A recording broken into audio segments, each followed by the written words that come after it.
The Illuminati plural of Latin illuminatis, enlightened is a name given to several groups, both real and fictitious.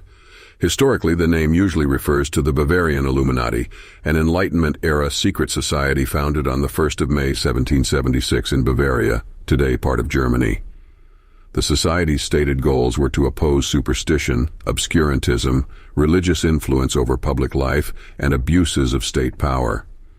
The order of the day, they wrote in their general statutes, is to put an end to the machinations of the purveyors of injustice, to control them without dominating them. The Illuminati, along with Freemasonry and other secret societies, were outlawed through edict by Charles Theodore, Elector of Bavaria, with the encouragement of the Catholic Church in 1784, 1785, 1787, and 1790. During subsequent years, the group was generally vilified by conservative and religious critics who claimed that the Illuminati continued underground and were responsible for the French Revolution. Adam Weishaupt, 1748-1830, founder of the Illuminati. It attracted literary men such as Johann Wolfgang von Goethe and Johann Gottfried Herder, and the reigning Duke of Gotha and of Weimar. In subsequent use, Illuminati has been used when referring to various organizations which are alleged to be a continuation of the original Bavarian Illuminati, though these links have not been substantiated. These organizations have often been accused of conspiring to control world affairs by masterminding events and planting agents in governments and corporations in order to gain political power and influence and to establish a new world order. Central to some of the more widely known and elaborate conspiracy theories, the Illuminati are depicted as lurking in the shadows and pulling the strings and levers of power. This view of the Illuminati has found its way into popular culture, appearing in dozens of novels, films, television shows, comics, video games, and music videos. Origins. The Owl of Minerva perched on a book was an emblem used by the Bavarian Illuminati in their Minerval degree. Adam Weishaupt, 1748-1830, became professor of canon law and practical philosophy at the University of Ingolstadt in 1773. He was the only non-clerical professor at an institution run by Jesuits, whose order Pope Clement XIV had dissolved in 1773. The Jesuits of Ingolstadt, however, still retained the purse strings and some power at the university, which they continued to regard as their own. They made constant attempts to frustrate and discredit non-clerical staff, especially when course material contained anything they regarded as liberal or Protestant. Weishaupt became deeply anti-clerical, resolving to spread the ideals of the Enlightenment, Aufklärung, through some sort of secret society of like-minded individuals. Finding Freemasonry expensive and not open to his ideas, he founded his own society, which was to have a system of ranks or grades based on those in Freemasonry, but with his own agenda. His original name for the new order was Bund der Perfektibilisten, or Covenant of Perfectibility, Perfectibilists. He later changed it because it sounded too strange. 5. On the 1st of May 1776, Weishaupt and 4 students formed the Perfectibilists, taking the Owl of Minerva as their symbol. 6. The members were to use aliases within the society. Weishaupt became Spartacus. Law students Massenhausen, Bauhoff, Merz, and Sutor became respectively Ajax, Agathon, Tiberius, and Erasmus, Roterodamus. Weishaupt later expelled Sutor for indolence. In April 1778, the order became the Illuminatinorden, or Order of Illuminati, after Weishaupt had seriously contemplated the name B Order. Massenhausen proved initially the most active in expanding the society. Significantly, while studying in Munich shortly after the formation of the order, he recruited Xavier von Zwack, a former pupil of Weishaupt, at the beginning of Zwack's significant administrative career. At the time, he was in charge of the Bavarian National Lottery. Massenhausen's enthusiasm soon became a liability in the eyes of Weishaupt, often resulting in attempts to recruit unsuitable candidates. Later, his erratic love life made him neglectful, and as Weishaupt passed control of the Munich group to Zwack, it became clear that Massenhausen had misappropriated subscriptions and intercepted correspondence between Weishaupt and Zwack. In 1778, Massenhausen graduated and took a post outside Bavaria, taking no further interest in the order. At this time, the order had a nominal membership of 12. 8. With the departure of Massenhausen, Zwack immediately applied himself to recruiting more mature and important recruits. Most prized by Weishaupt was Hertel, a childhood friend and a canon of the Munich Frauenkirche. By the end of summer 1778, the order had 27 members, still counting Massenhausen, in 5 commands: Munich, Athens, Ingolstadt, Eleusis, Ravensburg, Sparta, Freisingen, Thebes, and Eichstätt, Erzurum. During this early period, the order had 3 grades of novice, minerval, and illuminated minerval, of which only the minerval grade involved a complicated ceremony. In this, the candidate was given secret signs and a password. A system of mutual espionage kept Weishaupt informed of the activities and character of all his members, his favorites becoming members of the ruling council, or Areopagus. Some novices were permitted to recruit, becoming insinuants. Christians of good character were actively sought, with Jews and pagans specifically excluded, along with women, monks, and members of other secret societies. Favored candidates were rich, docile, willing to learn, and aged 1830. 11.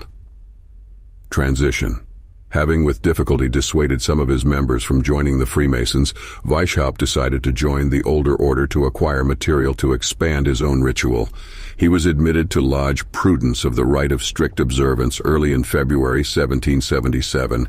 His progress through the 3 degrees of Blue Lodge Masonry taught him nothing of the higher degrees he sought to exploit, but in the following year a priest called Abbe Marati informed Zwack that these inner secrets rested on knowledge of the older religion and the primitive church. Zwack persuaded Weishaupt that their own order should enter into friendly relations with Freemasonry and obtain the dispensation to set up their own lodge. At this stage, December 1778, the addition of the first 3 degrees of Freemasonry was seen as a secondary project. 13. With little difficulty, a warrant was obtained from the Grand Lodge of Prussia called the Royal York for Friendship, and the new lodge was called Theodore of the Good Counsel, with the intention of flattering Charles Theodore, Elector of Bavaria. It was founded in Munich on the 21st of March, 1779, and quickly packed with Illuminati. The first master, a man called Radl, was persuaded to return home to Baden, and by July Weishaupt's order ran the lodge. 13. The next step involved independence from their Grand Lodge. By establishing Masonic relations with the Union Lodge in Frankfurt, affiliated to the premier Grand Lodge of England, Lodge Theodore became independently recognized and able to declare its independence. As a new mother lodge, it could now spawn lodges of its own. The recruiting drive amongst the Frankfurt Masons also obtained the allegiance of Adolf Freiherr Knigge. Knigge was recruited late in 1780 at a convention of the Rite of Strict Observance by Costanzo Marchese di Costanzo, an infantry captain in the Bavarian army and a fellow Freemason. Knigge, still in his 20s, had already reached the highest initiatory grades of his order and had arrived with his own grand plans for its reform. Disappointed that his scheme found no support, Knigge was immediately intrigued when Costanzo informed him that the order that he sought to create already existed. Knigge and 3 of his friends expressed a strong interest in learning more of this order, and Costanzo showed them material relating to the Minerval grade. The teaching material for the grade was liberal literature, which was banned in Bavaria, but common knowledge in the Protestant German states.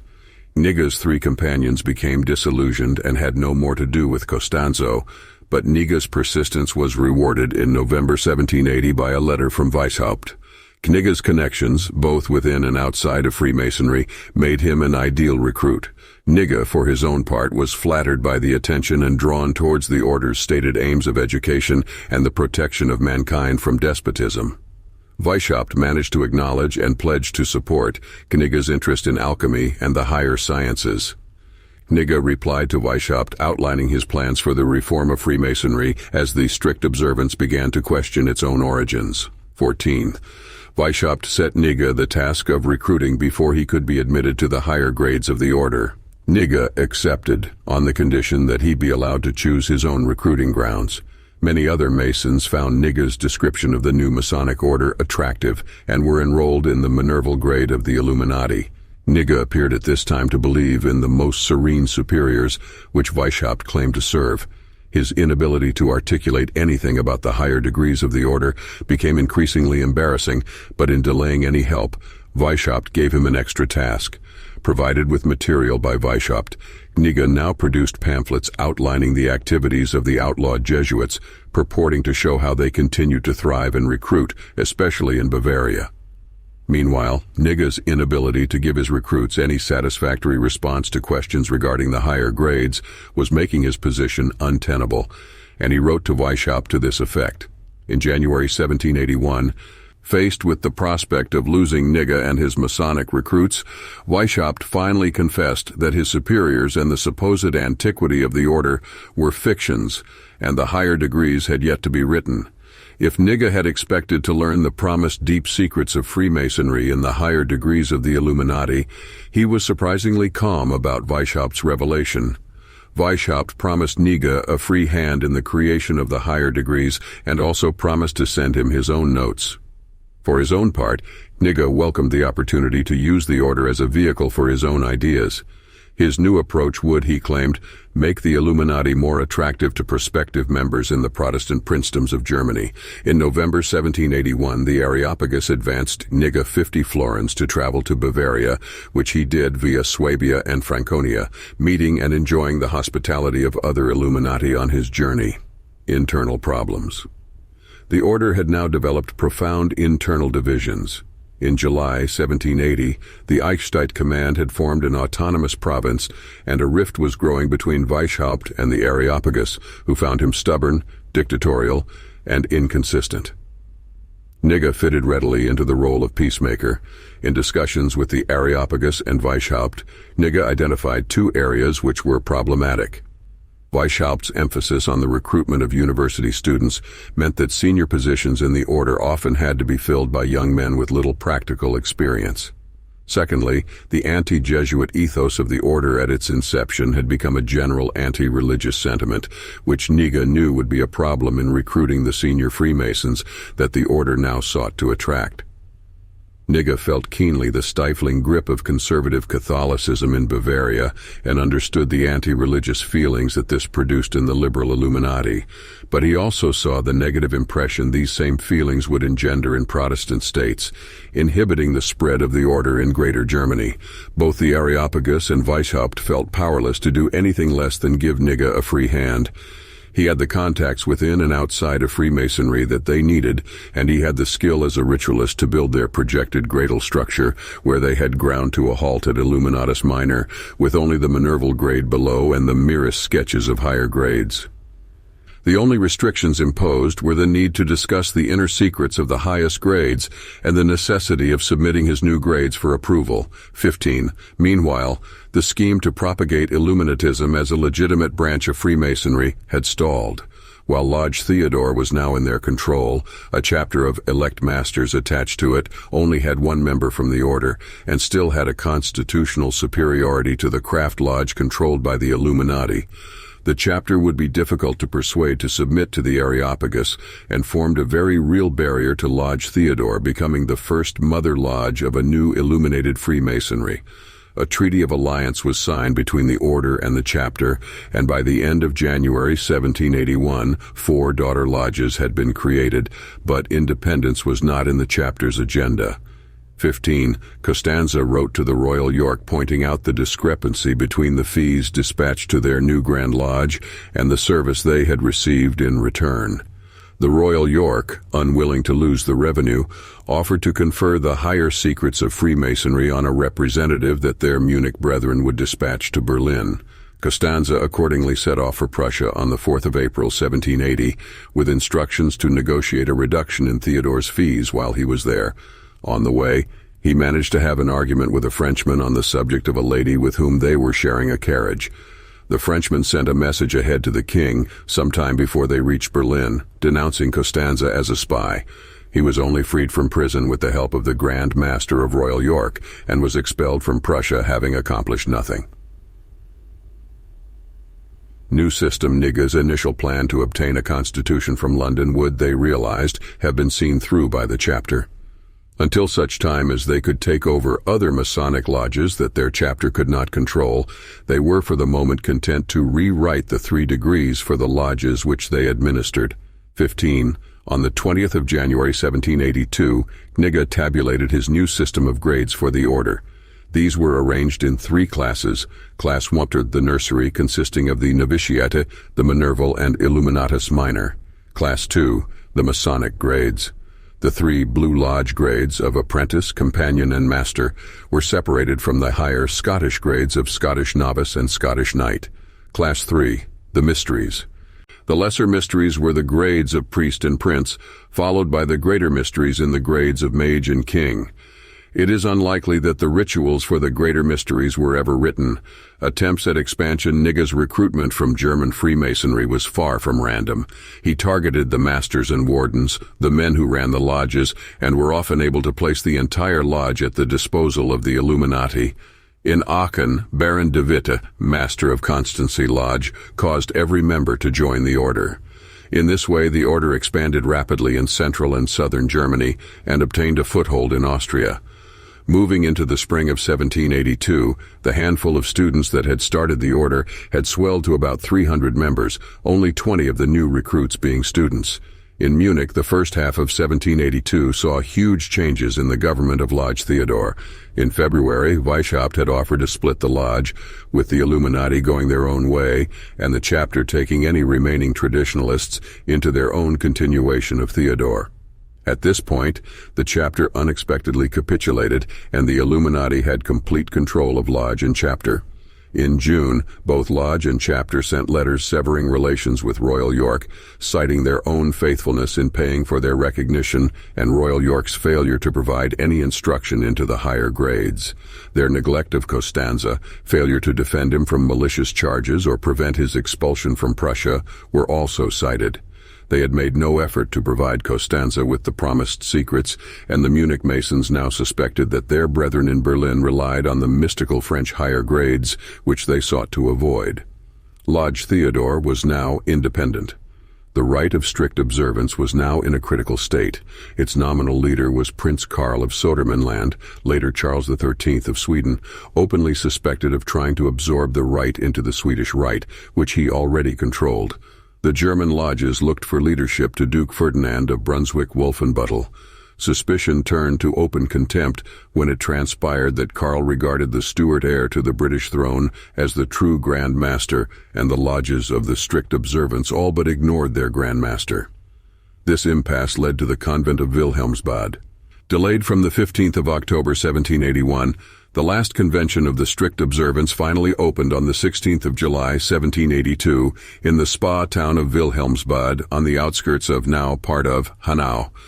Ostensibly a discussion of the future of the order, the 35 delegates knew that the strict observance in its current form was doomed, and that the convent of Wilhelmsbad would be a struggle over the pieces between the German mystics, under Duke Ferdinand of Brunswick-Wolfenbüttel, and their host Prince Charles of Hesse-Kassel, and the Martinists, under Jean-Baptiste Villermoz. The only dissenting voices to mystical higher grades were Johann Joachim Christoph Bode, who was horrified by Martinism, but whose proposed alternatives were as yet unformed, and Franz Dietrich von Dittfurth, a judge from Wetzlar and master of the Joseph of the Three Helmets Lodge there, who was already a member of the Illuminati. Dittfurth publicly campaigned for a return to the basic 3 degrees of Freemasonry, which was the least likely outcome of the convention.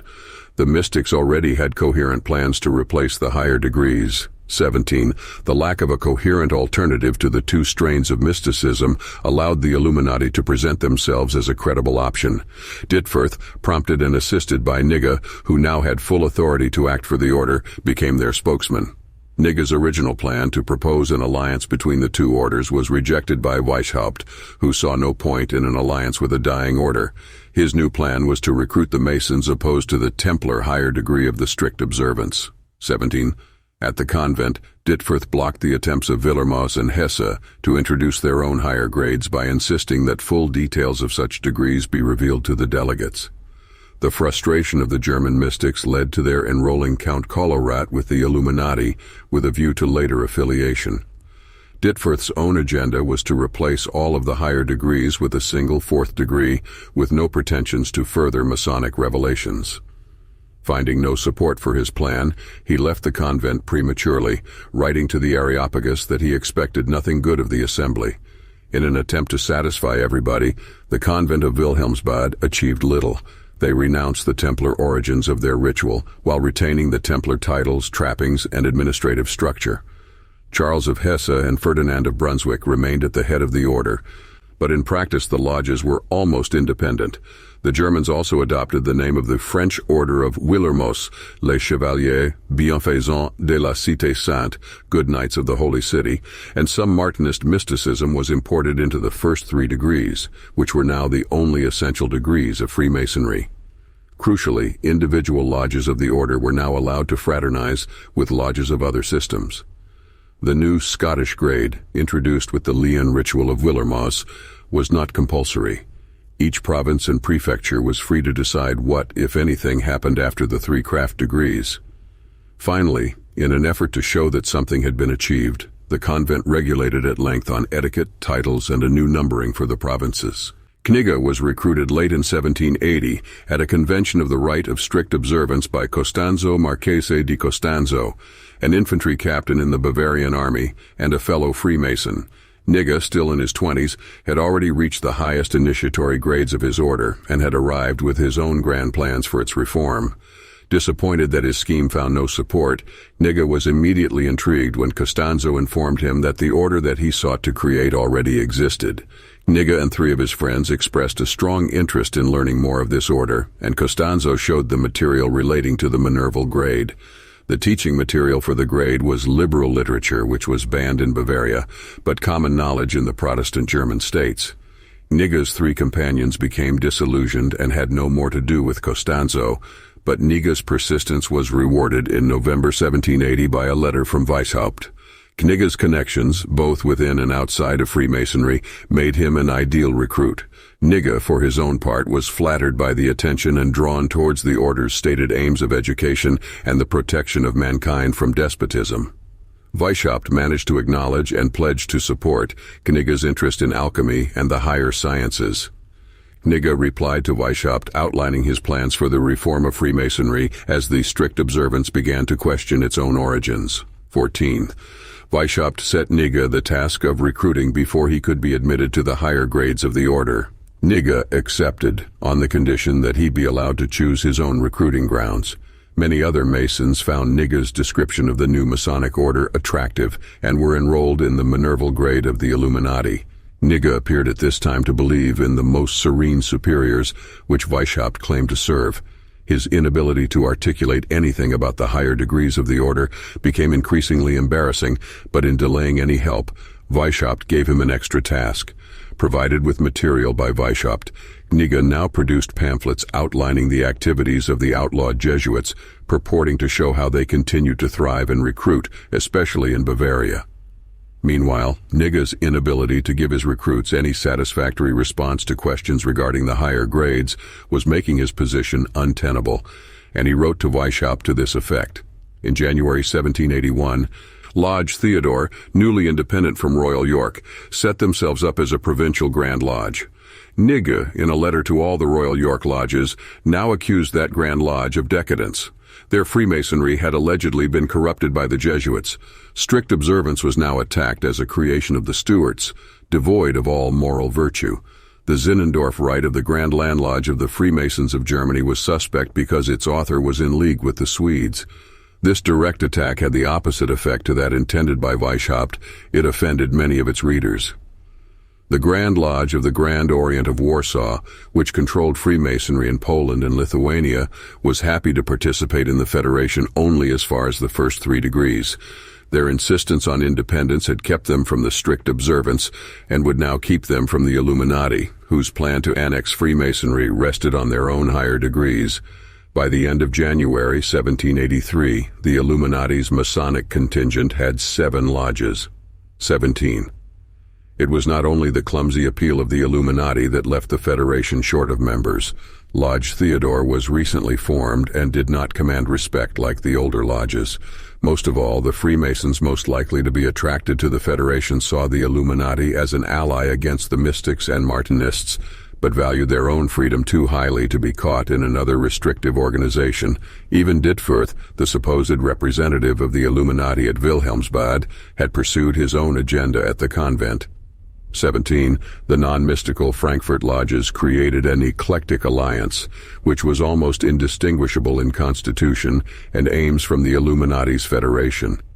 Far from seeing this as a threat, after some discussion the Illuminati lodges joined the new alliance. 3 Illuminati now sat on the committee charged with writing the new Masonic statutes.